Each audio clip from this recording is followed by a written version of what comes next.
I'd like to welcome everyone here. I'm Ralph Cavanna. What I would like to say, we are now at the fourth of the lectures that Amory is giving in his capacity as Stanford's MING Visiting Professor on Energy and the Environment. He's also sponsored, of course, by the Department of Civil and Environmental Engineering here at Stanford. The theme for the lectures is Concepts and Practice in Advanced Energy Efficiency. And as you know by now, if you've been here during the course of the week, in the field of energy efficiency, this is as advanced as it ever gets. Amory has, over the first three lectures, addressed buildings, industry, and transportation. And in the course of doing that, he has presented a vivid and detailed vision of what could be more and better energy services with dramatically less energy and pollution. And I would say that about half of the questions you have sent forward have been some variation on the theme over the first three lectures of how on earth would we get there as a practical matter. Now, there are lots of people trying to answer that question, some terrifically good ones here at Stanford. And why should you hang on every word from Lovins tonight as he undertakes to answer that question?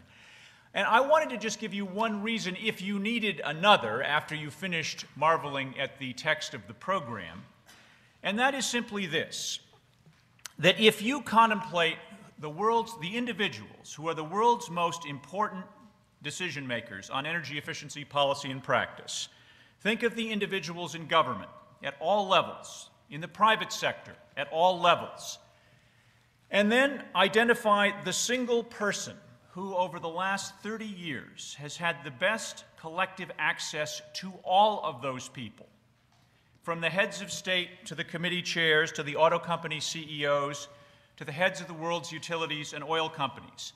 And you ask, who is that person? Would you please join me in welcoming Amory Lovins for his fourth lecture?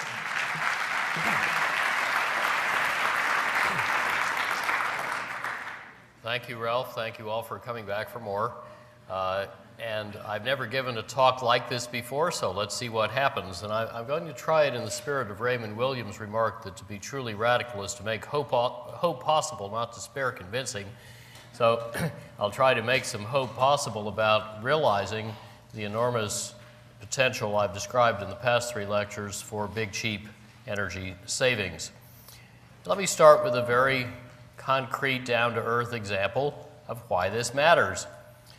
Osage, Iowa is a town of little under 4,000 people with an 11-person municipal utility providing basic services. And in a decade of giving basic advice to homes and small businesses about how to save energy and money, they did so well that they were able to prepay the utility's debt, build up an emergency fund for the next ice storm, cut the rates 5 times in 5 years to only half the Iowa average, keep the existing factories competitive, attract 2 new ones with lower rates, and keep over $1,000 per household per year in town, circulating around Main Street, supporting local jobs and multipliers, and making Osage noticeably richer than comparable towns nearby. Now, the principle at work here is really arrestingly simple. If you can't keep your bathtub full because the water keeps running down the drain, do you need a bigger water heater or do you need a plug? Plugs are simple and effective. I'm going to return to this theme a little later on, particularly tomorrow night, talking about the role of energy efficiency in alleviating global poverty. But let's see how we're doing in capturing that kind of potential in the country writ large that Osage did so simply and effectively. I was heavily criticized in 1976 for suggesting in an article in Foreign Affairs the total U.S. energy use, rather than heading towards the northeast corner as officially forecast, could actually level off and come down, providing the same growing volume of energy services with less energy, less money, more brains, better technology, bringing more work out of the energy.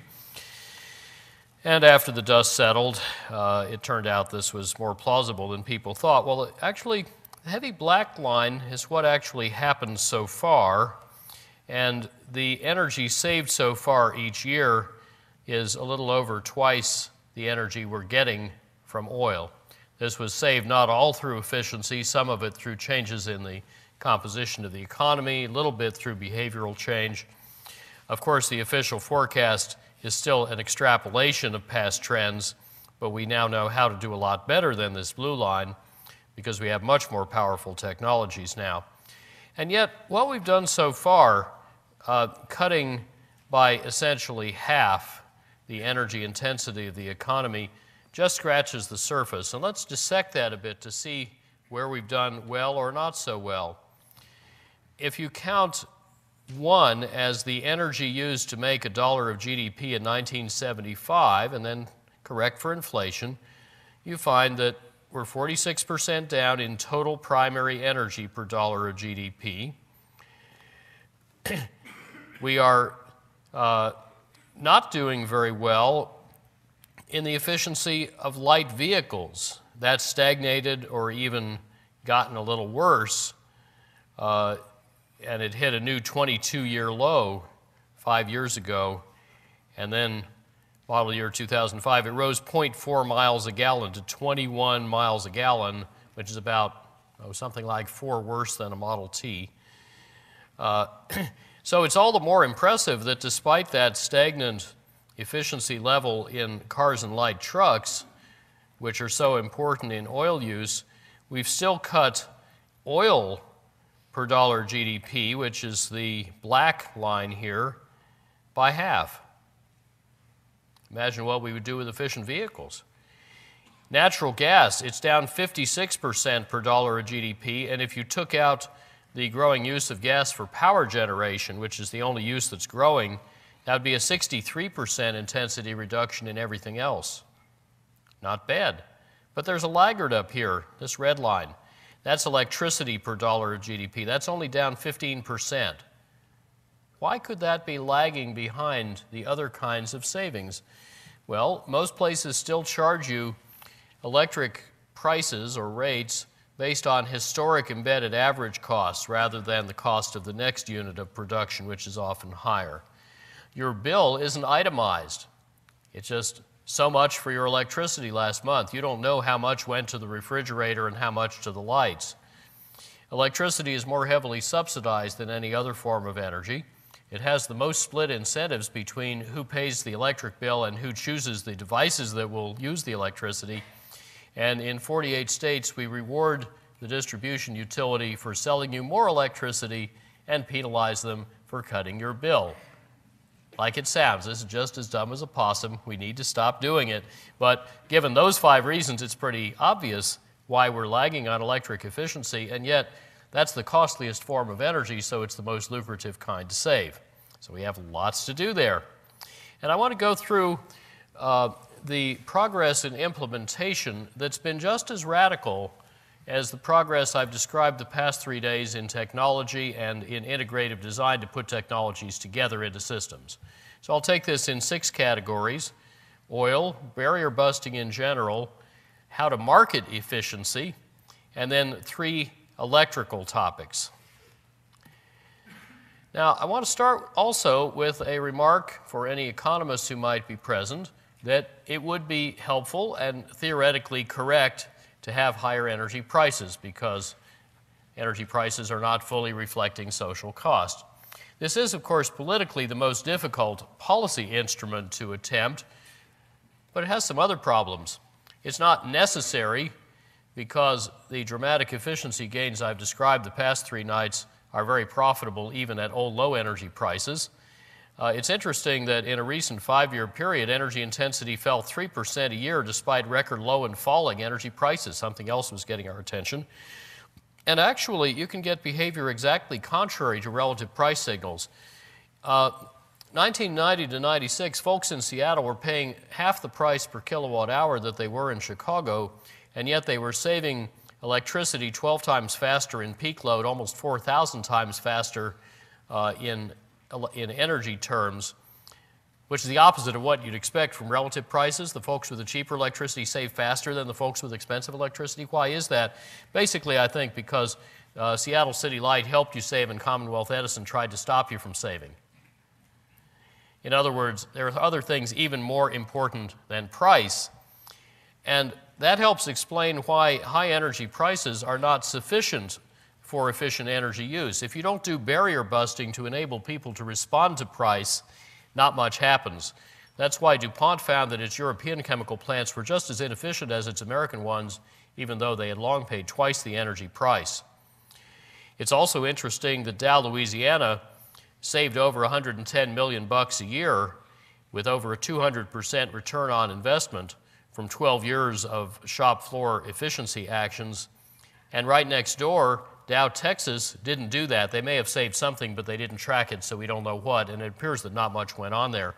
So just having roughly similar prices wasn't enough. You had to pay attention.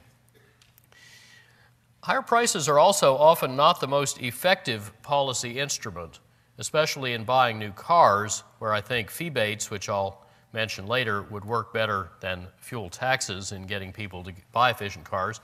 And people are really quite complicated. They're influenced by a lot of things beside price.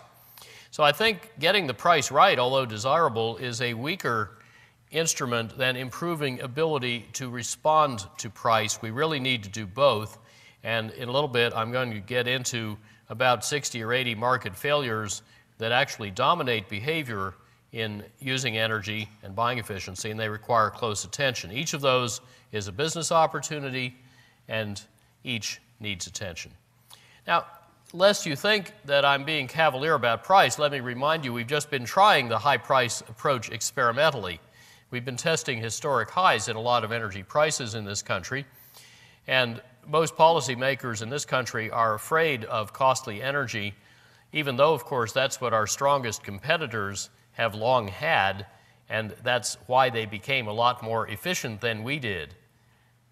I think more than any other single factor. I would agree that price had that effect.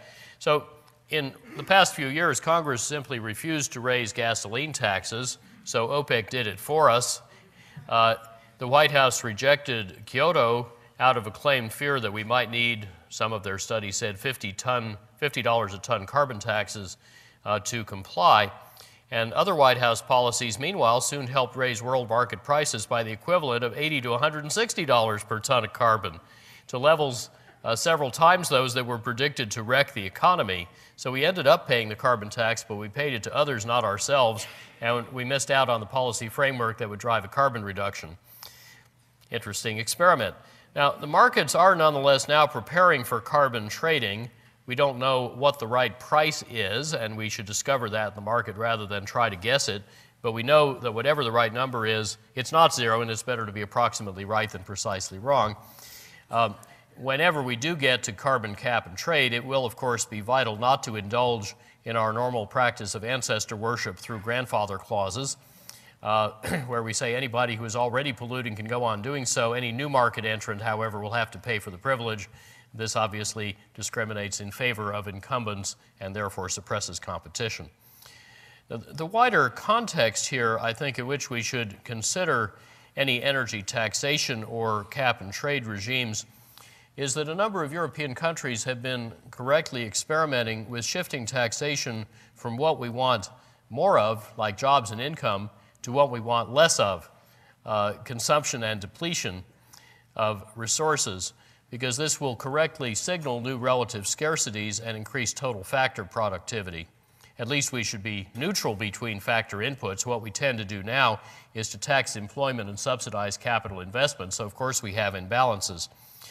Ideally, I think we would get correct prices and we would tweak the trim tabs necessary to enable people to respond to price and therefore vault the barrier. So what are these numerous market failures whose repair would actually let price work? Well, let me start with oil, where there are four very obvious market failures. One is that the stuff looks a lot cheaper than it really is, and however you assess the hidden or uncounted or external costs of getting and using oil, they're big.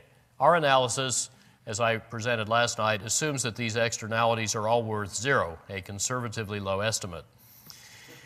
Most customers, even quite sophisticated ones, secondly, don't have very good information on alternatives, especially about efficiency. If anything that you've heard here the last 3 nights was not already in your brain, we just identified a market failure. And then there's all the stuff I don't know either, and our not knowing that is a market failure because theoretical free markets require perfect information about the future. Most customers also take a very short-term view of energy savings. They have a high time value of money. And those high implicit discount rates mean that, for example, the decision whether to buy an efficient car is about as important as the decision whether to buy floor mats to put in it, as people end up looking at just the first year or two of savings. Also, there are a lot of other market failures and institutional barriers that slow implementation. I'll get into those a little later. Now, there are 5 ways governments can help overcome these specific barriers to using oil in a way that saves money. And the most effective way we found to stimulate demand for very efficient light vehicles is called a fee bait, a term from Art Rosenfeld, a concept that he and I and Dick Garwin variously invented independently in the early 70s. And it's a combination of a fee and a rebate. The idea is you go to the dealer to buy a vehicle of the size you want, and around that size, there are different models. The less efficient ones will pay a fee. The less efficient they are, the bigger the fee. That money will then be used to pay you a rebate for buying one of the more efficient ones. The more efficient it is, the bigger the rebate. So we broaden the price spread through this balanced fee bait system to such a degree that it bridges or arbitrages the spread in discount rate between you as a private buyer and society. That is to say, you will now look at all 14 years' worth of life cycle fuel savings, not just the first year or two, and you will therefore make a decision that is economically efficient for the whole society. It turns out that about 90% of the effect of such fee baits comes from automakers making cars more efficient to try to shift them into the zone that will get rebates instead of paying fees. And that's natural. And it also turns out that the kinds of value they add to the vehicle to achieve greater efficiency have an inherently higher profit margin than the rest of the car. Therefore, their profits go up. Some of them are starting to figure this out.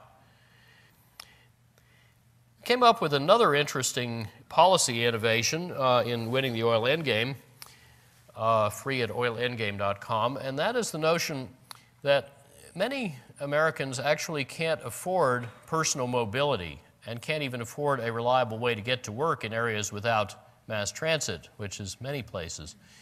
If African American households had the same car ownership as white households, it would cut the employment disparity in half. This is a big deal.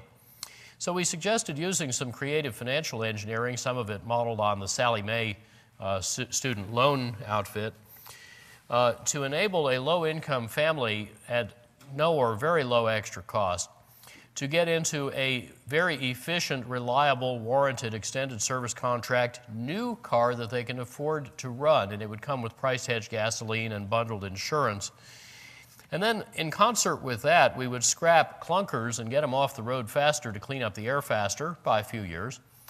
And the combination of those two initiatives would create a new million-car-a-year market that didn't exist before because these are not creditworthy customers. They could never before imagine buying a new car.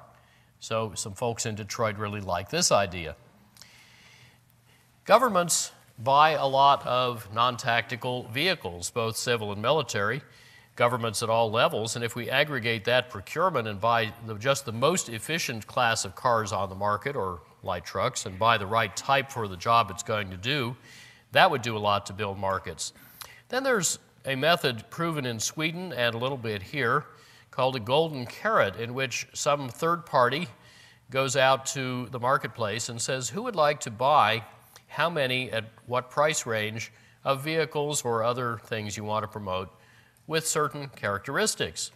And then you take that list and go back to, in this case, the automakers and say, we've identified markets for you, and we've done all your market research, and these are the groups that have actually written a letter of intent, here it is, saying that if you produce a car with these specs, they'll buy this many of them at this price over these years. So that takes away your risk of introducing the product. That works awfully well.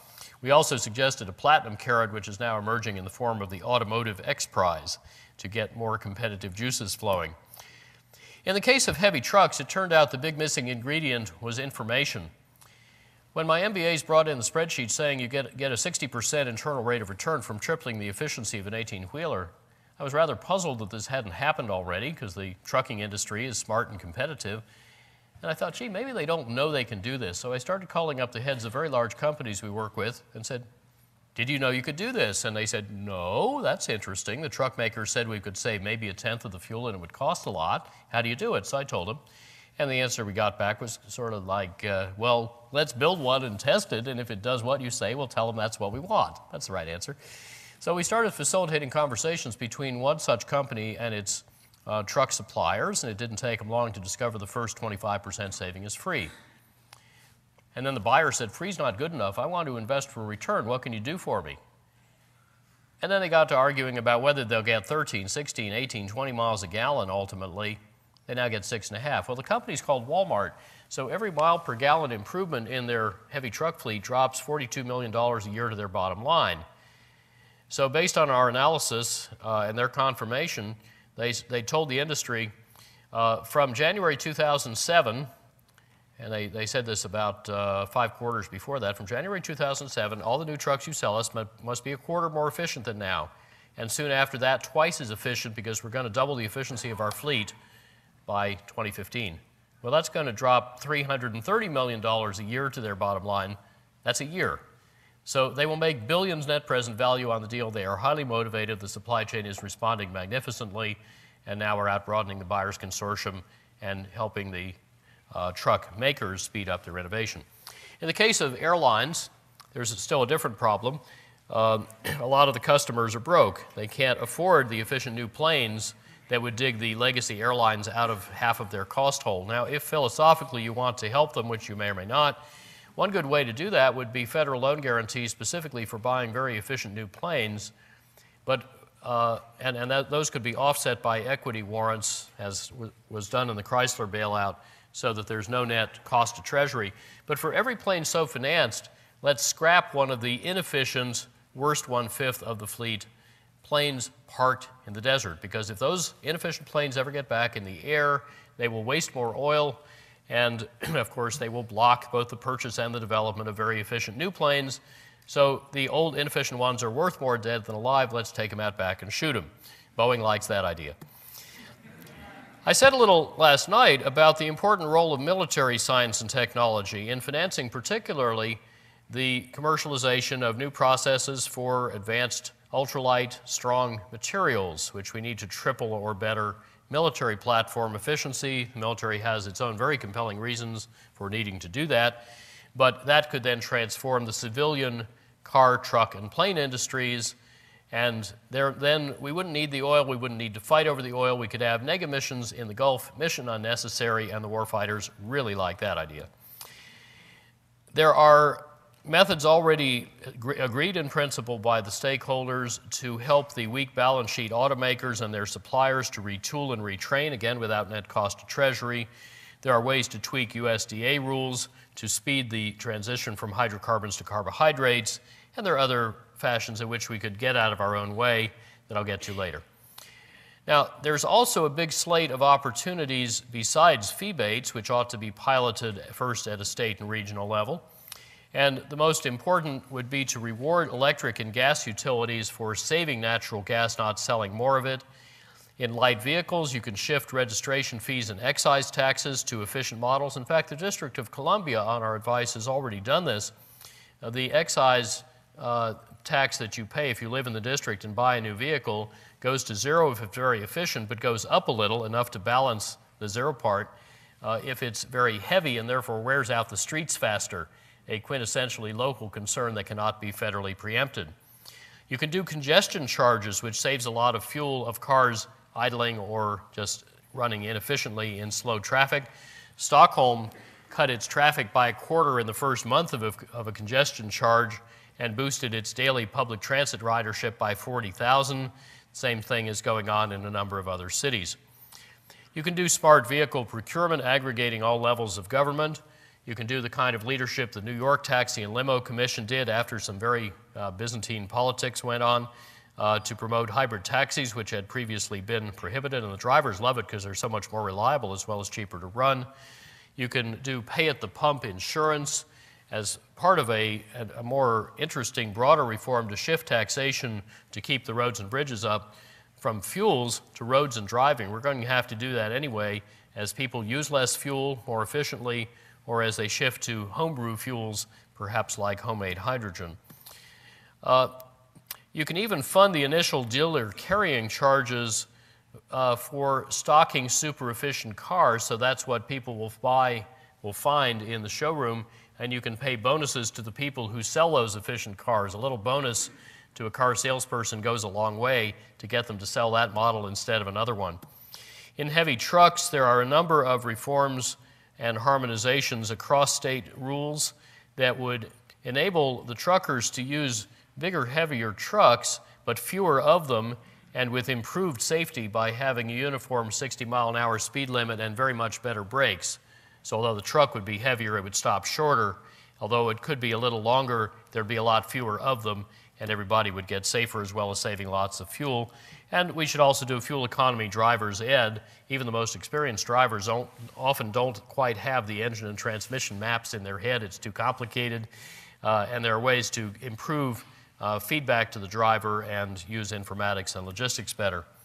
There's a lot that can be done with biofuels integrated with general farming and ranching reforms by way of local procurement and state procurement, labeling, maybe detaxation, maybe bond funding, as some states are doing, total flex vehicles that can burn any fuel on the fly, community-supported agriculture models for biofuels, and so on. A lot of this will help keep more money in the local communities, Osage style.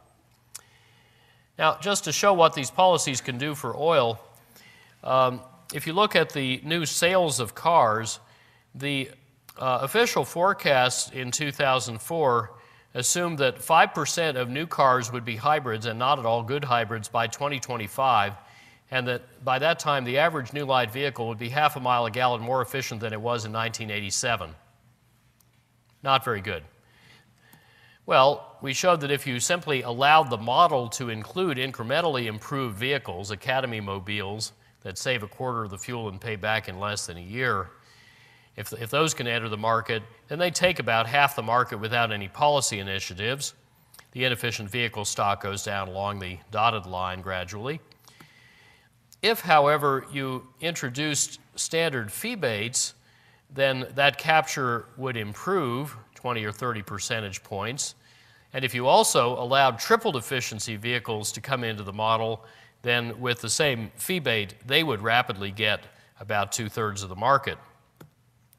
A bigger feebate, equivalent to counting a $3.50 a barrel oil externality, which is how the market actually valued oil price volatility, nothing about security and climate, just a financial parameter, further speeds entry and adoption of state-of-the-art vehicles. If you do the scrap and replace for low-income families, that enhances the savings slightly, but it enhances equity a lot. And you can then use some kickstart policies. I'll just go back one. Look at what's happening to the start of the green wedge. It's moving back a little bit, but more importantly, the takeoff point is getting a lot steeper. It's taking off faster because of policies like smart government procurement and platinum carrot. And if you do retooling support for the industry, again, you get better long-term capture. You see how the green goes up there? And then if you remove model constraints so new vehicles keep improving as the old ones do, then you capture their long-term potential, and by about 2030, the old ones are about gone and the new ones have taken over. So this is what the stock of light vehicles would look like. We would squeeze out the inefficient ones, jump quickly over the incrementally improved ones, and by the 2040s, essentially everything would be tripled efficiency. Of course, there could well be other stuff coming in here, fuel cell cars, plug-in hybrids, whatever, that we haven't explicitly shown, but with the same logic. Okay, let's get to general barrier busting, not specifically about oil. What are the obstacles that prevent buying energy efficiency? Well, there's a whole prospector's guide about this on pages 11 to 20 of Climate, Making Sense and Making Money, which you'll find on the RMI website. It's 10 years old, but still good. And we identified a lot of specific market failures in 8 types. I'm going to go through briefly each of those categories and say what the big problems are, what you can do about them to turn each stumbling block into a stepping stone. And I think this barrier busting should really top the policy agenda. It's much more important than fiddling with the prices. Capital misallocation, big deal. Most companies don't pay much attention to energy. They say it's a 1 or 2% factor cost because many CEOs happen to forget where saved overheads go, straight to the bottom line. I had a CEO of a Fortune 50 company forget that, and I had to point out that if in his, I think it was 92 million square feet of facilities worldwide, he achieved what one of his engineers had in one factory, his total net earnings that year would go up by something like 56%. That got his attention, but he hadn't made that comparison before. Most companies buy stuff based on first cost only, not life cycle cost. And if you think about, say, the wiring up in the ceiling of your office, you can often get months payback, in other cases a year or less, just by using fatter wire, so there's less electric resistance, because the wire size table in the National Electrical Code is meant to prevent fires, not to save money. Most people don't realize that. But it isn't bought because it's spec'd, after all, by the low-bid electrician, who wouldn't be the low-bid electrician if she selected much fatter wire and paid for much more copper. And anyway, the electrician isn't going to pay the electric bill, so there's a split incentive there. High-efficiency magnetic ballasts with a 60% internal rate of return only got 9% market share before they were required by federal law. Utilities still misallocate $1 billion a year to inefficient distribution transformers, where the efficient amorphous iron ones would have over a 14% after-tax return. So there's a lot of rather inappropriate purchasing behavior, shall we say, even in normally well-informed firms with sharp pencils. And only a fifth of the American companies that do look beyond first cost actually use discounted cash flow methods. But generally in the executive suite, not on the shop floor, where the engineers are told to use simple payback. And typically, even a decade ago, the engineers were told to do better than a 2-year simple payback. That was the median. But that was about 6 times the marginal cost of capital. Now many companies are even shorter-sighted, and this widespread practice of requiring an order of magnitude faster return on efficiency than on general investment is equivalent to an order of magnitude price distortion. Again, that's more important than fiddling a little bit with the price. This is really a big distortion, and actually, in theory, efficiency should get a discount rate a little more favorable than the marginal cost of capital because it's lower risk than general corporate investment. Now, as a result of these kinds of mistakes and many others, by 1990, I figured the United States had already misallocated $1 trillion to unnecessary air conditioning equipment and its power supplies, 2/5 of the total peak load, that we would not have bought if we designed the buildings optimally in the first place to produce the best comfort at the least cost. And that turned out to be because of perfectly perverse incentives among all 24 parties in the commercial real estate value chain, who were systematically rewarded for inefficiency and penalized for efficiency. If you were trying to devise a set of rewards and relationships and habits that would make buildings use an order of magnitude more energy than they should, cost more to build than they should, and be less pleasant, healthful, and productive to be in than they should be, you would be hard-pressed to improve on the system we've got. What can you do about all this? Well, first of all, of course, we can remind senior executives to think of saved energy costs as going to the bottom line. Think in terms like earnings per share, and not to behave as if they're capital ration. If you're not making these extraordinarily low-risk, high-return investments, you're cheating your shareholders. It's that simple. And it's important that operating and financial staff talk the same language, more on that in a minute, and talk to each other. I enjoy putting the controller and the operating engineers at the same table. Hold on a sec on that. And actually, if you really don't have the capital, you can use mechanisms like Art Rosenfeld and my alumnus of RMI, Greg Katz, invented, the International Performance Monitoring and Verification Protocol. You can Google IPMVP. And that is a way to describe very simply on a standardized form, measure, aggregate, and securitize streams of energy and water savings and finance them.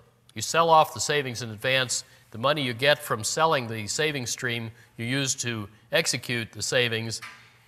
City of Chicago, for example, did $0.9 billion of such financing to retrofit its schools for efficiency, and they had money left over up front to hire teachers and buy books.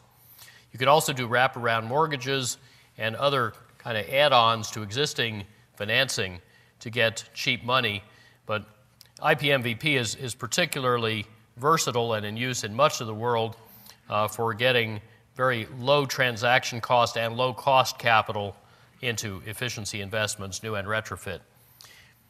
There are marketing initiatives to cut first cost. Southern Cal Edison gave away over 1 million compact fluorescent lamps because it was cheaper than running their existing power plants. Then they started leveraging markups from manufacturing through distribution all the way to retail and giving rebates to the manufacturer rather than at the retail point of sale in order to get several times as big a price reduction. Some utilities have been experimenting with leasing compact fluorescent lamps, so much per lamp per month, cheaper than power plants. And Walmart is working with GE to reduce dramatically the cost and increase the volume of compact fluorescents. They actually doubled the sales just in the first week in which they put the lamps at eye level instead of floor level. Where necessary, you may need standards to correct inherently split incentives, as in many appliances. I'm pleased to announce that 3 days ago, the American Council for an Energy Efficient Economy and the National Electrical Manufacturers Association agreed to go arm in arm to Congress to raise further the motor efficiency standards to knock out everything below what is now considered premium efficiency, although within that category there's still plenty of room for smart purchases. And of course, we need to engage the financial sector much more and figure out why it is that none of the big energy service companies has really gone to scale. They hit a wall at $1 or $2 billion volume. How can we tune up their business models and really get a lot more capital allocated to efficiency? There's $71 billion of investment last year in the clean energy space worldwide, of which 15 or so billion went to biofuels, the rest to electricity. Only a tiny bit of that, less than 10 billion, went to efficiency, most to supply. It should be the other way around because efficiency is much cheaper than supply. Some financiers are starting to understand how much money there is to be made in megawatts and megabarrels. And on the theme of getting the controller together with the operating engineers, Gil Masters' book contains a wonderful Rosetta Stone for translating between simple payback and internal rate of return. So if you put that graph on the table in between those folks, they will start to say, oh, wait a minute, your hurdle rate is such and such. So that means I could do a 7-year payback and still meet your hurdle rate. Why'd you want me to do a 1-year payback? Can I do 7? Okay, cool. And then the engineers do really neat things. Of course, most of what I've described the last few days will pay back in 1 or 2 years anyway, generally less than 3. You shouldn't need to go to 7, but it's nice to know you can. Organizational failures are another big category. Why should you make waves in the bureaucracy? Why should you do something different? We're on a schedule. We can't afford to do anything different. We have to copy the last set of drawings. Infectious hepatitis, serial mediocrity. A lot of stuff doesn't get measured, so it doesn't get improved. Departments of a company can't or won't cooperate with each other. This department could buy more efficient office equipment for the new building. That department would save a bundle on the size of the cooling system. Do they ever get together? Hardly. If you cut your energy costs, they just reduce your budget next year. What's the incentive? We laid off the energy managers a long time ago when we downsized. And anyway, as Steve DeCanio points out, firms satisfice, they don't optimize. You know, the Dilbert world is for real. A lot of us work in those organizations. Well, when I go to big process industry plants, I often find some specific forms of these pathologies. Many of them were designed in an era where it's as if fuel were free, especially in things like refineries, where you have a whole bunch of fuel flowing through. And generally, they'd take care with heat, steam, and molecules, but not much care with the pumps and other electrical auxiliaries. Those were delegated to junior engineers and then marked up in size a bit by several layers. And there was no shadow pricing. Somebody else would pay for the utilities. I don't get charged for what I use in my department. It's free. Now, of course, if you don't have accurate measurement with well-calibrated, properly precise sensors and you don't graphically display it to the operator, how can you know what you're doing, let alone keep improving and sharing your best practice? Big companies typically have, especially in dangerous areas like refineries, a huge bookshelf, which is the corporate design engineering practice manual, and they typically don't have the guts to blow it up and start over, which is what you basically have to do because it's so cross-referenced and interlocked, you can't just improve part of it. But we're at the stage where we really need to do that. And the operators are way too busy running the plant and running it safely to think about much else. Efficiency may be a responsibility, but it's about number 14 on the list. People are stretched thin. They don't really have bandwidth. Capital rationing is common. I had a flaming row with the head of a very large company a while back who said, I'm not going to invest in that 40-something% saving with a 3-year payback in my big plant that you guys just identified because it's like putting flowers on coffins. We don't invest in that sector. I said, you know, what is it about a 3-year payback that's worse than your investment and the return you're offering your shareholders in other areas? He said, it's like putting flowers on coffins. I said, stop messing around. If you're not going to make money on these assets, you should sell them. If you won't do it, give me a shared savings contract. I'll go raise the money. Your major competitor just did that, and it's worth so many cents per share on his last quarter's earnings. Anyway, that CEO is no longer around. Maybe we'll do better. But there is gross underinvestment in many companies in essentially riskless, high-return efficiencies. And a part of that is that we often treat physical plant people and maintenance staff as a cost center to be minimized rather than as a profit center to be optimized. Those are resourceful, smart people who could be making a lot of money for us if we properly back them with resources and self-esteem and authority. There is lack of feedback from measured performance back to the next design. We just copy the design. I was actually in a chip fab where there was a pipe running through the air, and it made a right-angled jog around an invisible obstacle and then continued. I said, what's that about? And I was told, well, we were told to copy the piping diagram exactly from the last plant, and there used to be a structural pillar in that location. I never found out where the pillar went. But, you know, inside the clean room of a chip fab, they do total quality management and continuous improvement. Outside the clean room, it's a whole other world of the utilities, the chilled water, the clean air that makes the process run, and those tribes hardly talk to each other, and outside the clean room, the rule is copy exactly. Why should you copy a pipe run exactly? Anyway, and we end up with extreme risk aversion built into the structure, built into the whole structure of rewards of that culture, so the engineers end up without much appetite for intelligent risk-taking, so they don't learn very fast, even though they're perfectly capable of it. What can we do about this? First of all, leadership. Not the same thing as management. As Grace Hopper said, lead people, or she said, manage things, lead people. Competition. That's how we do most of our outreach at RMI. We help early adopters be so conspicuously successful that their rivals are forced by competitive pressure to follow suit or lose share. It works just fine, and it's lots of fun. Compelling case studies, especially those with lower capital cost, and make them the kind of thing that the CEO can remember and relate on the golf course. Express the cost of inaction as foregone profits. You are costing this company $22,000 a day by not signing that memo. Sell another attribute they do care about. More on that later in marketing. Sometimes theatrics. Anita Burke was a very tough manager that turned the worst performing refinery into the best performing. It was actually in California over about 5 years. And at one point in another business, she needed some money to do an intelligent thing that would have saved the company a great deal of money, and her manager wouldn't give her the money. So she took out a $10 bill and a cigarette lighter and lit the money on fire. He said, "What are you doing? Put that out."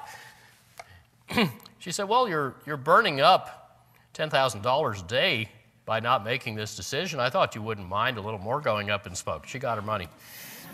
Sometimes I advise people to sneak in over the weekend and retrofit the CEO's office and then write a little memo after nothing's been noticed for a few weeks about, well, you may have noticed a little better quality of light and the lights go off after you've left the room, and here's how much energy we're saving in there by doing these things that actually make it better and more productive for you. And if we did that all over the company, here's what it would do on earnings per share. That often helps. State of Washington has a pretty neat thing. If anybody in the government does something smart to save money, they get some of it. Their kind of work group or team or organization gets some of it to invest in more such savings without having to go back to capital budget. So they get a little kitty they can use on the side for what they think needs doing. And then most of it goes back to the general fund, so the legislature knows it's a good idea. So you pay off everybody you need to spread the joy around. You can incentivize people. There was a utility that started paying its marketing staff for measured savings, independently monitored by a third party. The savings got tenfold bigger and cheaper pretty fast. You can add energy performance to personnel performance reviews. What a concept. Reward what you want. And of course, your workers are a distributed resource in the community. Ben & Jerry's started giving advice in finance for home weatherization as a fringe benefit, tax-free. Really good. Keeps on giving.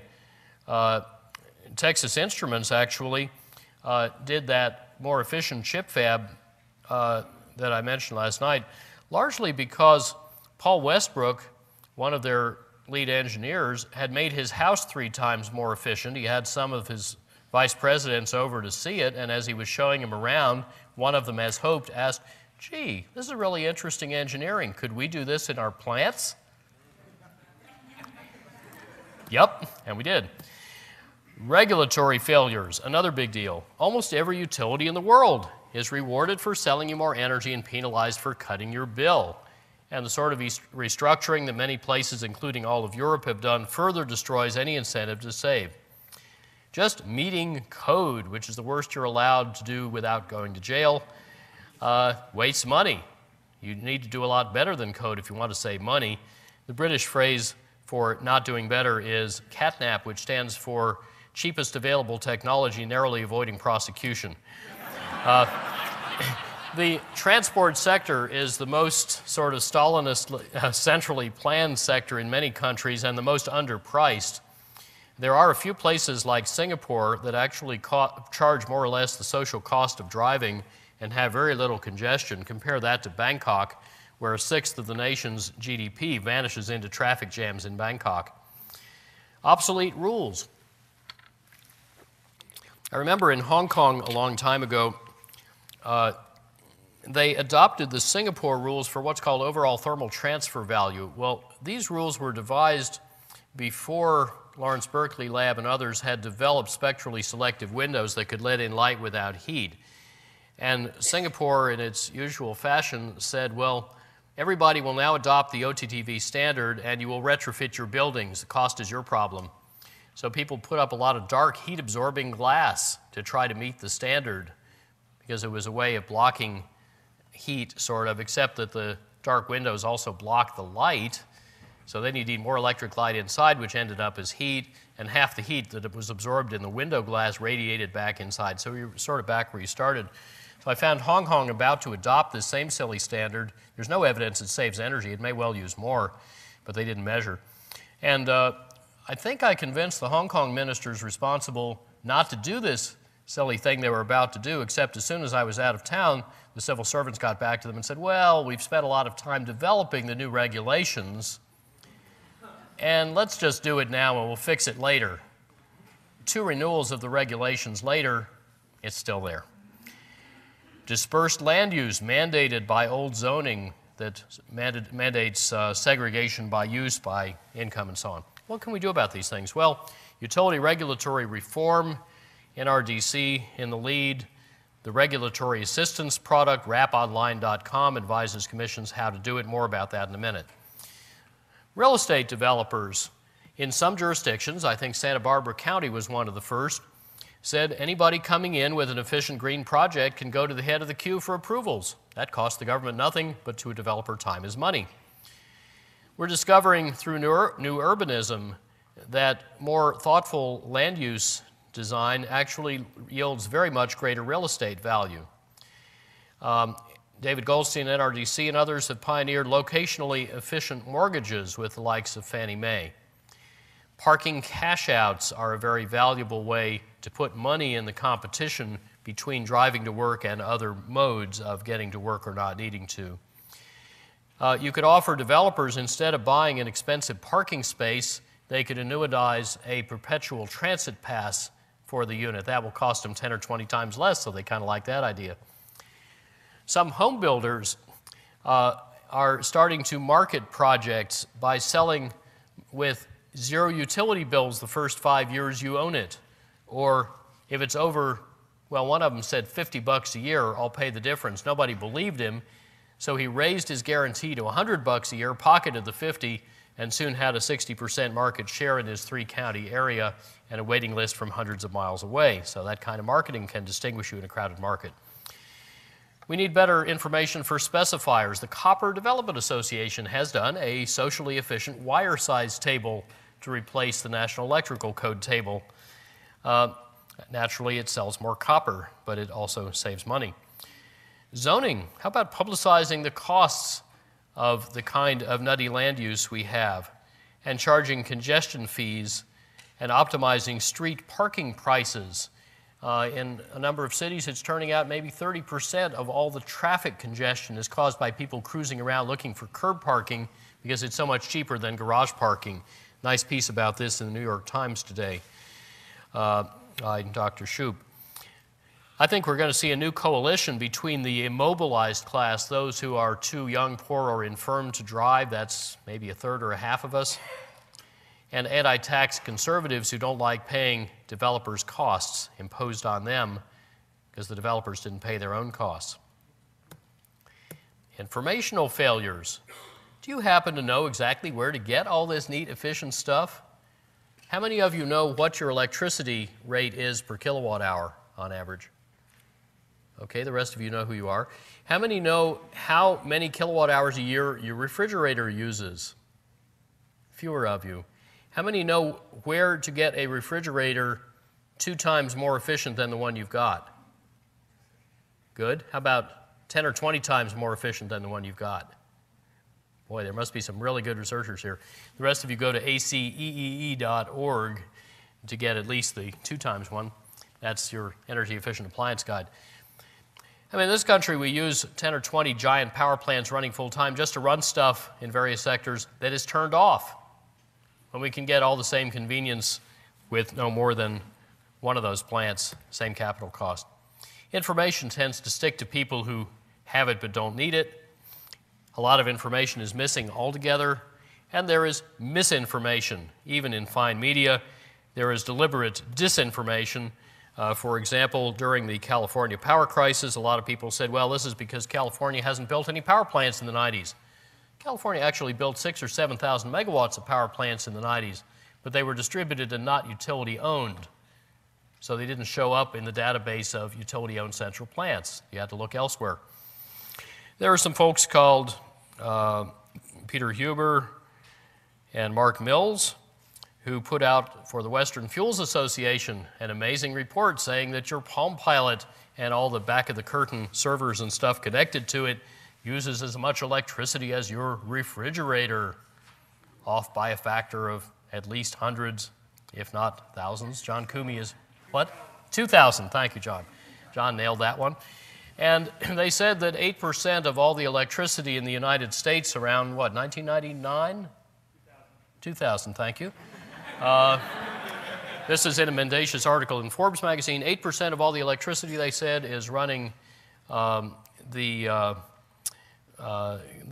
internet, the servers, and 13% running all office equipment. And they said that would grow to 50% in 10 years and eat the grid, so we needed to build lots more power plants burning coal. And that's what persuaded the White House to get off Kyoto. It was all a lie. They should know it's a lie. It was absolutely nailed in peer-reviewed literature. It's been ripped to shreds by a number of us, John Coomey most of all. And yet Forbes never published a retraction. The authors keep making the same claims. They cost investors billions of dollars. What can we do about these things? Well, labeling is one good way to overcome information gaps. It can be official. It can be voluntary. There was a voluntary house labeling scheme not far from here, and pretty soon you couldn't sell or rent a house without the voluntary label because people figured if it didn't have a label, there must be something wrong with it. If people don't want to label stuff, you can stick on your own. Easily available customer information helps a lot. How about making bills transparent so you can get some idea of where your energy is going? Smart meters can help with that. Voluntary standards can lead the market, like the Leadership in Energy and Environmental Design of the U.S. Green Building Council. You can make transparency competitive. I recently persuaded a very large maker of computer power supplies, which are a big culprit in energy wasting data equipment, to put on the nameplate of every power supply a curve of the efficiency of that power supply as a function of load, and that would implicitly challenge their competitors to do the same. Pretty soon your utility will be able to send you a note saying, we have been doing some diagnostics on your bill and it appears that there's a slipping belt in your fan and your refrigerator has run out of refrigerant. Would you like us to come fix it for you? With signature recognition, they could do that. They should be careful about privacy, but there are ways to do that. And in companies, we often recommend a lending library of measuring tools, rewarding a curiosity culture, giving a prize every week or every month for the person who discovers the most interesting measurement you learn the most from. And of course, when people lie about stuff, we should hold them to account. Value chain risks. Why should manufacturers take the risk of new products without knowing they'll sell? But if you don't make it, how can you buy it? And when your water heater breaks and you want the most efficient one, but that isn't what they got, and you'll be out of hot water for a week if you wait for it, what do? And then there are litigation risks that lead to defensive behavior and inhibit innovation. So the golden carrot helps relieve the market entry risk by pre-identifying and aggregating that latent demand. Platinum carrot helps even more. EPA had a system that the first communities to adopt innovative wastewater treatment systems, if it didn't work, EPA would pay for replacing it with a conventional one, so they weren't taking the technological risk, and that speeded innovation. BC Hydro wanted to shift to premium efficiency motors. They had a lot of big mills and mines with enormous motors using lots of electricity inefficiently, and they told the distributors, well, you know, when that mill wants a replacement motor is when a motor just died and they want the next one you can get on the loading dock in the next 2 hours, so you better have it in stock. Tell you what, we'll pay the carrying charge for premium efficiency motors that you stock, but not for others. And just that little bit of help took the market share of premium motors from 3 to 60% in 3 years. Very good market transformation. PG&E found that they could get 3 times the saving on refrigerators at much lower cost by giving, I think it was a $50 cash bonus to the shop assistant who sells you the efficient fridge, but nothing for selling you an inefficient one. The inefficient ones get sent to Nevada. You get the idea. And of course, breakthrough design can eliminate big zones of potential litigation if you change corporate culture appropriately. Perverse incentives. The split incentives are one of the biggies. One person chooses the technology that will use the energy, another pays the bills. Landlord-tenant, builder-buyer, maker and user of industrial equipment. More on that in a minute. We pay our design professionals for what they spend, not what they save. And there are the perverse incentives all the way through the value chain. And then another big one we often forget is that wasteful old equipment is often resold into the secondary market, not scrapped, when it should be scrapped. So to address those, on landlord and tenant, in, say, a commercial triple net lease, you can often, without reopening the lease negotiation, put on a lease rider in a standard form that will equitably share costs and benefits. And even in residential leases, you can come up with a thing like that. There's a benefit to be had for both parties. Just figure out how to share it. And you can use standards, fee baits for buildings, utility incentives for beating standards, service leasing, like most space heating in the French commercial sector is from service providers called chauffagistes. How they keep your premises comfortable is their business. You just pay them for the comfort service.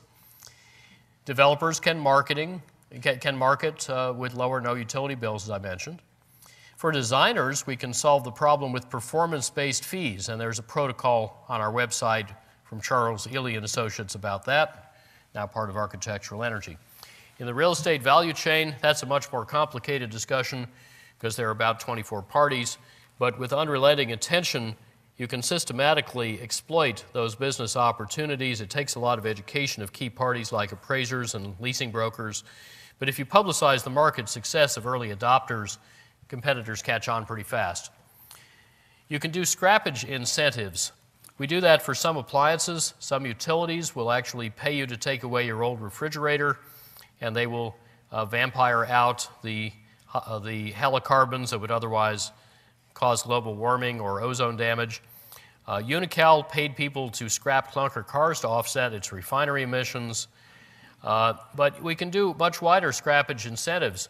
The copper industry, for example, might find it interesting to pay to scrap inefficient motors. Utilities could go in on that too. And we could build trade-in deals and reverse logistics into the new market channels for practically everything where it's worth scrapping old stuff. And in global trade, we ought to be identifying, tracking, labeling, and stigmatizing the trade in inefficient energy-using devices, bad motors and ballasts, because the way they suck up enormous amounts of capital in the power sector causes underfunding of things like clean water, infant immunization, female literacy. It probably causes about as much human misery as the drug trade, and we ought to stamp it out. Now, efficiency is a rapidly moving target. The size and the electricity use of American refrigerators was going up steeply until California introduced standards, eventually followed by federal standards, and here's the latest federal standard, and you can see they've gotten about 3 times more efficient. Even though the refrigerators got bigger, they actually stopped getting bigger after a while because they wouldn't fit in the kitchen anymore if they did. Well, the standard Japanese market model in 1995 was here. The best one 10 years later was here, a good deal better than our standard. I know it's not the same test procedure, but it's still interesting how much steeper their slope was than ours. On the other hand, there's a ways to go. I've had this one in my house since 1985, made by Sunfrost. This is the state of the art, and by the way, refrigerators got cheaper during all this. We're not talking about paying more. False or absent price signals are another category of market failures. Over $230 billion a year subsidies to fossil fuels worldwide, according to the World Bank. Some think that's a gross underestimate. A lot of unpriced externalities, not just environmental, but many other kinds.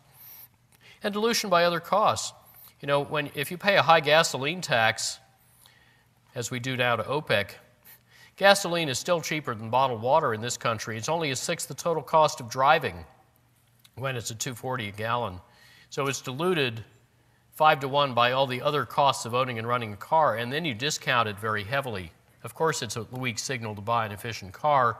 It's only a strong signal to drive less if you have an alternative. Very few companies track energy costs properly to profit centers. Your aggregated bill in your house is not itemized. It doesn't say this much for the fridge, this much for the water heater. So how do you know where it's going and how to save to reduce your bill? Many appraisers don't count the value of efficiency. They claim the market doesn't. And companies have to expense fuel but capitalize investments in energy efficiency. It's not a level playing field. When the Japanese wanted to put scrubbers on their power plants, they just said you can expense them in year 1. And they got most of them put in very, very quickly. What can we do about these? Well, we can smoke out subsidizers and subsidizees and attach some shame to being a professed free marketeer while you pocket lots of taxpayer money. Subsidies should be tracked annually. The economics community should be engaged. Maybe we should offset federal subsidies with state tax regimes and make California a subsidy-free zone for energy. What an idea. Maybe we should do similarly for externalities. We can do labeling as well. In fact, the great engineer Paul McCready says we should put on every gasoline pump a sign that says burning each gallon of gasoline puts more than 19 pounds of CO2 into the air where it will remain for 100 years, and buying each gallon provides over 40 cents to countries that hate the United States. Light vehicle feebates are a great solution. Rewards for scrapping old inefficient vehicles are too. In companies, we need activity-based costing, sub-metering, lots of data loggers so people can measure stuff.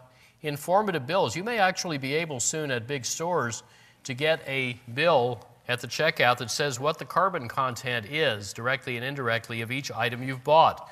There are third-party information providers springing up to do that. Appraisers should use a cash flow method, and informed and assertive buyers and leasing brokers can get that value expressed.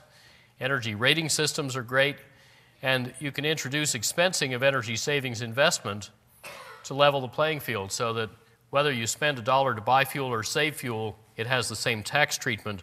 I think we could make a good argument to Treasury. This is such a strong business stimulus and will so boost American competitiveness that it may well increase net revenue to Treasury if you model it properly. Finally, there are incomplete markets and property rights. No market in saved energy. You can't bounty hunt for wasted energy.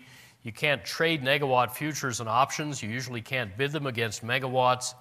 And there are few tradable property rights in saved depletion, saved resources, saved pollution, or in reduced uncertainty of energy demand. So those things can't really express their value in the market. We do have standard measurement protocols like IPMVP for savings in buildings, not very good ones yet for most industries. Some solutions. Morro Bay made water savings fungible. They said to the builders, if you want to build a house here, you must first save twice as much water somewhere else in town. They got 2/5 of the houses retrofitted in the first 4 years. And imagine how this can work. A guy comes to your door and says, ma'am, here's this gorgeous toilet designed by a Swedish sculptor. There's one in the Museum of Modern Art in New York. I want to give it to you and install it for free. And you say, yeah, I heard you guys are doing that. What's it worth to you?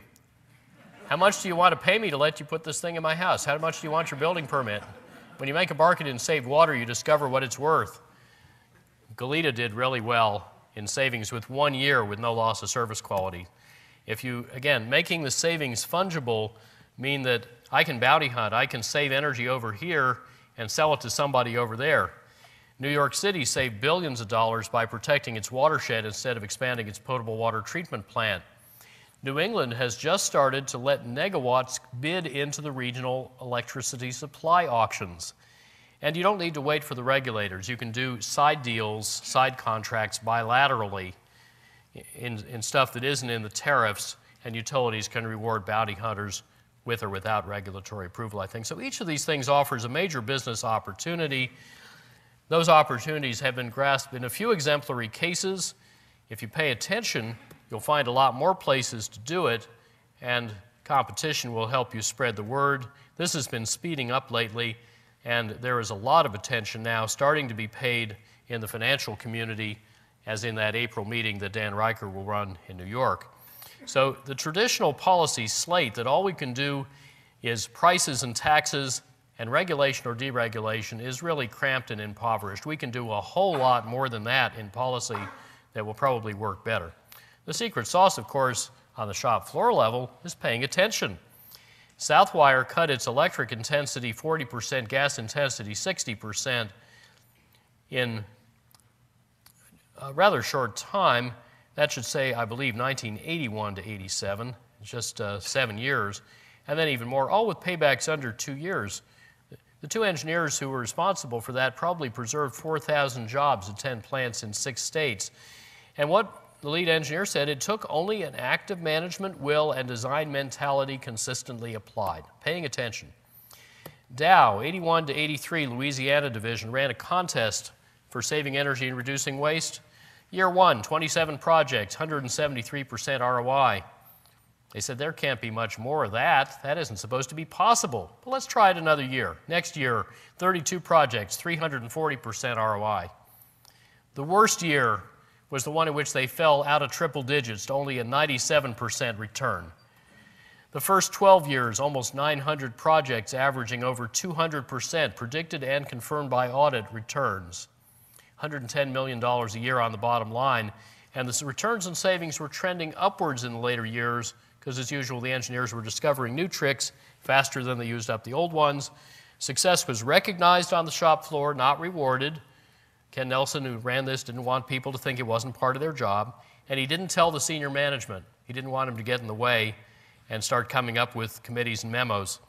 The key was shifting the shop floor culture to attention and curiosity. And when Ken retired, it kind of fell apart. Now, even cheap energy can be saved very quickly. We've done it before with high and rising prices and a sense of urgency. Now we can substitute high and rising skill and attention. And there are a lot of hooks to focus attention. Current or future price signals, which may be enhanced by trading, by insurer pressure. All kinds of leadership, political, business, social, spiritual, at any level. Concern by the public, by customers, about security, climate, creation care, whatever your issue is. Similar personal concerns of investors, employees, executives, competitive pressure, competitiveness in general, jobs, community renewal, local issues. And private sector leadership can focus attention and shift fashions pretty quickly to transform big systems. The way we do this in a capitalist society is by marketing. Why does efficient end use get so little attention and respect? Well, it's scattered in zillions of invisible little pieces that all look the same whether they're efficient or not. It doesn't really get on the TV cameras. It doesn't attract the politicians or the rent seekers much because it's in little pieces. Home buyers often think efficiency is binary, like having a garage. Do you have one or not? Economists often presume if more efficiency were worthwhile, we would have done it already, so it must eat higher prices to work. Many policymakers think, oh, efficiency, yeah, we did that in the 70s, as if they couldn't start all over again, even if they just did it last year. And often they'll disdain big savings as saying, well, that can't be possible, see economists. Designers often aren't told or rewarded to diverge from their past design practice, and most textbooks get the teaching wrong, and many specialists can't even keep up with the pace of progress. Executives are typically focused on bigger factor costs, typically labor. Installers tend to come when something's broken and you call them, not ahead of time, to make you a deal. And the media tend to forget what they learned, and marketers haven't yet seriously enrolled. Those are all opportunities. Energy anthropology teaches us that there's a lot to be done. If you look at how much of the time an air conditioner runs in an unoccupied apartment versus how hot it is, you get a straight line validating the engineering theory of thermostats. If you put people in the apartment now and you tell them that the air conditioning and the electricity, well, the electricity and the machine are free, what do you think they do? Well, an economist would probably say they'll turn on the air conditioner when they feel hot and they'll set the thermostat at a temperature which they feel comfortable. Nope. 25 to 35% do that, but there's no correlation here. It's not driven by comfort. It's driven by, it turns out, the energy anthropologist discovered, folk theories about how air conditioners work, general theories for dealing with machines, belief systems about health and physiology, household schedules, noise aversion, and conversely, liking white noise that might mask outside sounds that might wake the baby. People are complicated. Marketers know this. Marketers are very good at dealing with human complexity. So if you're a utility load dispatcher, you might say, well, how people use air conditioners, that just depends on income and how hot it is outside, and a hot day is something that makes the needles go to the right. It's the load from hell. And then if you're a comfort theorist, you say, well, actually, there are 6 variables, and if the Funger comfort equation is satisfied, then these ambulatory 70-kilogram adult white male watery sacks out there will say that they're comfortable, and they'll have a certain index of skin wettedness and mean percent dissatisfied and the other metrics we use. Now, if you're an econometrician, you'd say, well, actually, there are people out there, but instead of being disembodied, instead of having bodies and no brains, they have brains and no bodies. They're disembodied cost-benefit calculating machines. They have price and income elasticities, utility functions, hedonic indices, discount rates. If you're an energy anthropologist, however, you know that there are people out there, they have bodies and brains and maybe souls, and they're bundles of needs, wishes, hopes, fears, beliefs, myths, all conditioned by history and culture. Well, the energy anthropologist model of how people use air conditioning is not complete, but it actually is more accurate and more helpful than the other 3 put together. So we actually tell our utility clients in all seriousness, if you want to understand how your customers use air conditioning, don't hire an econometrician or a comfort engineer, hire a cultural anthropologist or a sociologist. And it's similar for a lot of other end uses. We don't really know much yet about what goes on in people's heads when they use energy. but we know it's complicated and we need to rethink policy and marketing according to what the social science teaches us about energy-using behavior. But one thing we do know for sure is you can market energy efficiency without mentioning energy efficiency. Customer wants interest in her business, not yours. You have to speak to her concerns in her language. Talk to folks where they're at, not where you're at. And you can sell energy efficiency as a profitable way to achieve what the customer wants, which may have nothing to do with energy, because the side benefits are worth 1, 2, even 3 orders of magnitude more money to the customer than the energy savings. Those benefits are big, they're ubiquitous. No matter what sector you're in, there are big side benefits. Let me show you some numbers. In an office, productivity gains are 164 times or so more valuable than energy savings, because that's the ratio of salaries, benefits, and technology costs of a worker per square foot per year to energy cost per square foot per year. So if you increase labor productivity a little over 0.5%, you have the same bottom line effect as eliminating the energy bill. We actually see productivity gains not of 0.5%, but of 6 to 16%. Lockheed 157, not a 4-year payback on the daylighting, but a 1-year payback because of 15% lower absenteeism and higher productivity, a very common result. And then Lockheed, because of lower overheads, won a tough contract whose profits paid for the whole building. Lockheed clammed up at that point. Their CEO said, "We said way too much about this building. It's a big source of competitive advantage." Verifone in Irvine, 1-year payback, not 7.5 because of higher productivity. The lights are off in this assembly plant. Walmart accidentally discovered something that's now more generally known, 40% higher retail sales pressure in well-daylit stores. Stop and Shop, when the CEO saw this gorgeously daylit store and saw how much extra it cost, he said, "We'll never do that again." Then he saw the per cart sales figure and said, "We're going to do that on every store." You can imagine in a grismal climate like Britain how nice that is to shop in. Boeing's main assembly plant, lighting retrofits, up to 90% savings, less than 2-year payback, but the workers could see better.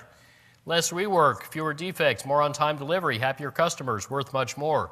And yet lighting design's hardly part of our industrial vocabulary. It's rare for workers to see what they're doing. Lawrence Berkeley reviewed 52 industrial case studies in 6 rich countries and found that if you explicitly value the gains in industrial productivity, you cut the average efficiency payback times in half. And in 63% of savings, the non-energy benefits were worth more than the energy benefits. And then they found in the iron and steel industry, if you counted non-energy benefits from 47 kinds of energy-saving retrofits, you could afford to save twice as much energy. Big deal. Now, marketers know a lot of ways to make efficiency cool and sexy, like the ads in the X Games with those famous hot dog snowboarders saying, "Keep winter cool, it's short enough already." That was a climate protection ad. And cars are vehicles for emotions.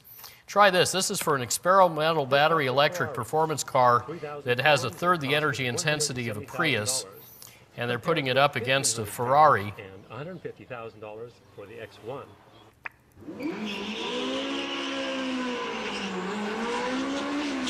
And in the next frame, it smokes a Porsche. I won't trouble you with that, but you think you could sell that when cars are a vehicle for emotion? Electricity. We know the efficiency works. California's held per capita use flat for 30 years while it went up in the rest of the country, and it went up starting from a lower base in Western Europe. Half the savings from standards, half from rewarding utilities for cutting your bill, not selling more energy. Same deal in New England. And the biggest lever to pull is to reward negawatt providers for cutting your bill. It's the most important thing we can do in electricity, and with car rebates, it's one of the top 2 things we can do for CO2. It got derailed by restructuring when we were starting to adopt it. It's now coming back, NRDC in the lead. And actually, I won't go into it here, we can later if you want, but you combine a balancing account to decouple revenues from sales volumes with letting the utilities share a little of the savings achieved for the customers. That's a real carrot. It's not a stick painted orange. And it wonderfully changes The culture, PG&E in '92 invested over 170 million bucks to help customers save energy cheaper than it could be produced. This generated almost $400 million in present valued benefits. Customers got 89% of that benefit as lower bills. Shareholders got 11% as higher dividends, the second biggest source of profit for the utility that year. Over 40 million straight to the bottom line with no risk and no cost to the utility. And if you are running the efficiency department and you produce that result, I'll bet your CEO calls you up every week and says, is there anything you need? And all the smartest people in the company will want to work in the efficiency department to advance their career. So decoupling and shared savings are an enormous deal. We have electric decoupling now in California and Idaho, more on the way. We have gas decoupling in 8 states, more on the way. It's a really big thing to do. There's a lot more that we can do at a state level. In fact, we can even buy out inefficient stuff like electric water heaters and electric stoves. We can do fee-bates for buildings, expedited approvals, get rid of barriers in the building codes and code practice, and integrate climate into land use and other regulation. Community mass retrofits are also valuable. The Hood River County project in Oregon to test the upper bounds of full rapid installation of super insulation in almost 1,500 houses, old stick-built leaky houses, got stuff into 85% of the eligible homes in 2 years, and over 60% of people signed up before the ads started. Huge demand for it. The people who did that great marketing and installation are still around. 83% of the recommended measures were installed. Savings were 5% above forecast. Now, in business strategy, in electricity, efficiency is cheap, electricity is expensive. The gap's widening. Customers figure this out. They want to buy less electricity and more efficiency. The only question is who's going to sell them the efficiency. It's smart to sell customers what they want before someone else does. And whether you formally sell megawatts or not, customers can buy them from you or from somebody else. And every customer hassle in buying megawatts is a business opportunity for utilities and other providers.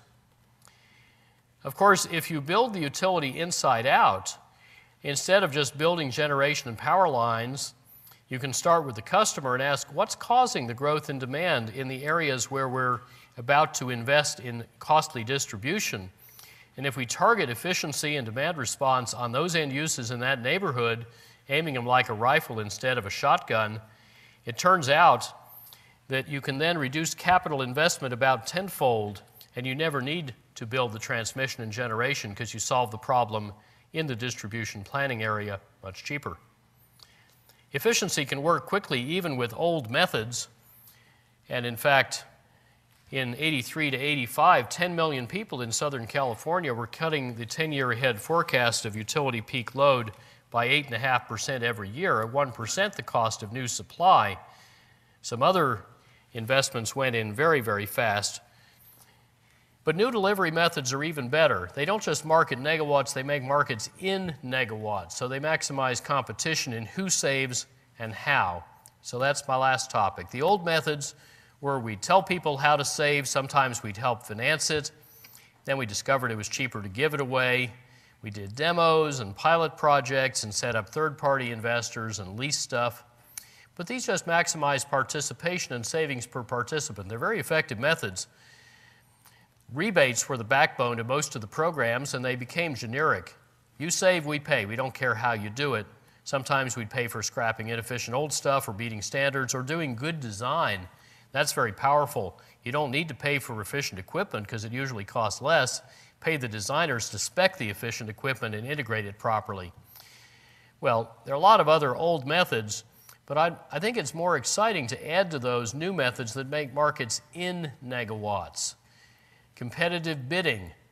Central Maine Power asked which factories want to save electricity at what price will take the low bids. This turned into all-source bidding. Negawatts and megawatts bidding against each other. Fungible savings. Wheeling savings between customers, between jurisdictions. Being able to make spot and futures and options markets in saved electricity.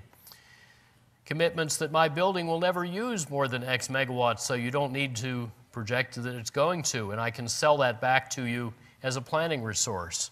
Investing in human and organizational capital, very lucrative. Bootstrapping operational savings in the utility itself. Load management cooperatives to conveniently share the dispatch of saved peak load. Letting electricity and gas companies sell each other's kinds of efficiency and get rewarded for both. Market transformation, like my BC Hydro Big Motors example. Fee-bates for new buildings, that drives continuous improvement and it's not obsolete before the ink is dry.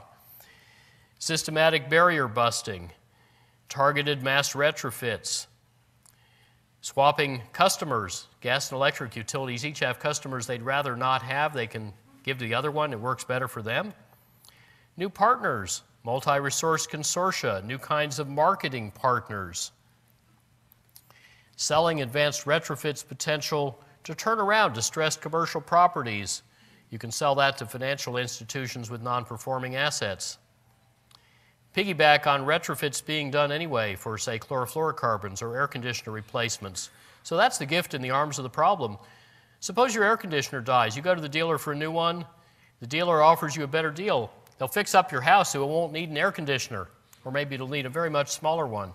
And the dealer can make more money selling you that service than just selling you a new air conditioner.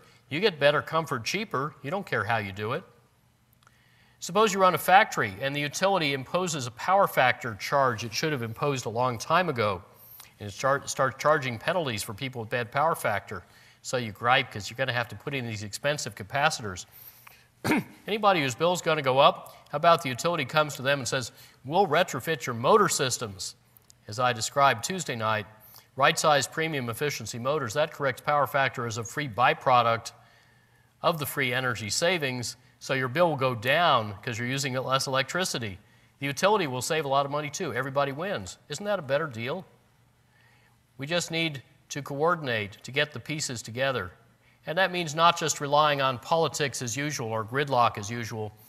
Thucydides, 400-odd BC, reported that the Peloponnesians and their allies were mighty in battle, but handicapped by their policy-making model, in which he related each presses its own end, which generally results in no action at all.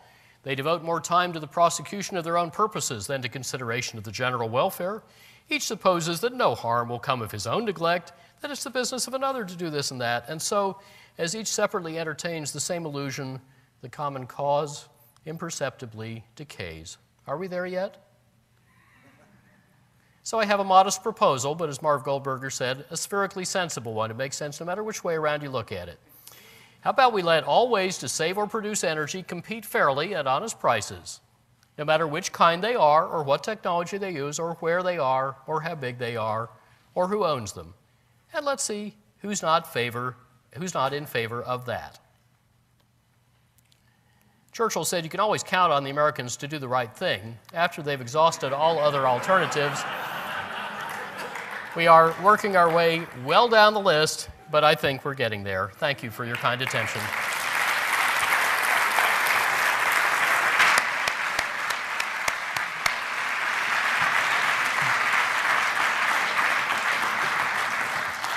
Amory, I think it's a while since someone displayed a slide in this auditorium in the original Greek. But I think I'll begin with several in the audience are concerned that your implementation strategies are dominated by technology fixes and that you are not sufficiently emphasizing attitude and behavioral change. Do you plead guilty as charged? No. I did the technology the last 3 nights. What I talked about tonight is implementation. What may be unfamiliar is that I wasn't saying simply the government must tell you what to do or we must have this change in public policy to help you do it. I had a lot of that in there, please note, but I also had some breakthroughs in competitive strategy. That's another kind of innovation. It's not technological, and I talked a lot about that last night in the transportation context. Changes in design and developer and so on attitudes, so I guess maybe I'd agree to that extent. And changes in the behavior of mindful markets. So, you know, maybe guilty as charged, but maybe not in the sense in which the questioner meant it. But you are not outlining an agenda of sacrifice for the American public. No. Amory, you in various ways have described strategies for getting better comfort at lower cost. Some worry that one result of that will be that people will simply demand more comfort, and that you will get what is called a bounce-back effect that wipes out a lot of your efficiency and savings gains. What do you have to say about that? Well, if you are already warm, you do not simply raise the thermostat further. The rich do not roast, which is actually what we used to call the official British model that had heating demand as simply a linear function of income without limit. What will happen is that very poor people who couldn't heat their house will start heating a room or two rooms or whatever, and they will be better off. They'll have a better quality of life. Economists normally call that a benefit, not a cost. And they will use some more energy, but actually more to heat themselves, less to heat outer space, which is not the right kind of space heating. Now, the whole bounce-back effect is a standard fallacy that some economist rediscovers about every 10 years. It is theoretically correct that if energy services get cheaper because of more productive use of energy, you may buy more of them, and that if you get money back by saving energy costs, you will respend it, and what you spend it on uses some energy. But let me add a few important qualifiers. There are saturations. If your clothes are already clean and you have a more efficient washing machine, you will not rewash your clothes. If your food is already properly cold in the refrigerator and you get a more efficient refrigerator, you will not turn down the thermostat because the milk would freeze, and so on. It is also as if, I think, Ralph, you may have used this simile, as if you were in a grocery store and when you came to the checkout counter, they just handed you a bill with no itemization. So you don't know how much was for rice and how much was for lobster, and you don't know which item was on sale. You simply don't have the itemized information to do what the rebound theorists normally say. But a lot depends on how educated you are about what you just did. If you saved energy and your costs went down, you could use the saved money to go helicopter skiing, or you could use it to buy more weather stripping and insulation and a bicycle. And maybe you'll take the money saved from that and plant a veggie garden or put up a passive solar retrofit on your house. So you can actually bootstrap more and more energy savings. And one last thing, yes, rebound effects exist. They are found in the econometric literature. They are typically very small. They're in the few percent range. In pathological cases, they might get to a few tens of percent. In the case of driving, I think they're about 1.5% net. There is nothing you can buy with the saved energy that has more energy content per dollar than the energy you saved. Therefore, there will always be a net saving. It is impossible to save energy through efficiency and end up using more energy as a result, as I believe Huber has claimed. And if that were true, of course, then we should mandate inefficient energy-using equipment in order to reduce energy use. Amory, you talked about the importance of creating more tradable property rights as a way of accelerating progress in energy efficiency. How do you feel about the emerging markets in carbon reduction? We have a representative here, I know, of the Bonneville Environmental Foundation, which is involved in helping customers take advantage of opportunities to add more renewable energy to the grid. The Chicago Climate Exchange is another example cited by many. What do you think about those developments? In fact, we're an associate member of the Chicago Climate Exchange. I think it will be very helpful as long as we don't grandfather anybody. I think in economic theory, all emitters are on the margin. Somebody who's been running a power plant for 20 years is just as marginal an emitter as a newcomer wanting to emit carbon. And if they want to emit carbon, they should both have to pay for it at a market clearing price. Otherwise, you don't get efficient allocation or distribution. And I think I'll close by just posing a question to Amory and to all of you, which will give him a chance to think about overnight. One of your questioners is interested in whether the principles that you've outlined over these lectures might also be productively applied to the process of education itself, as opposed to the processes of energy use, and whether you would have some reflections on the implications of what you're saying for that very different, but to many in this audience, equally consequential social question. I think I will leave that hanging over you and ask all of you to thank Amory for his remarks this evening.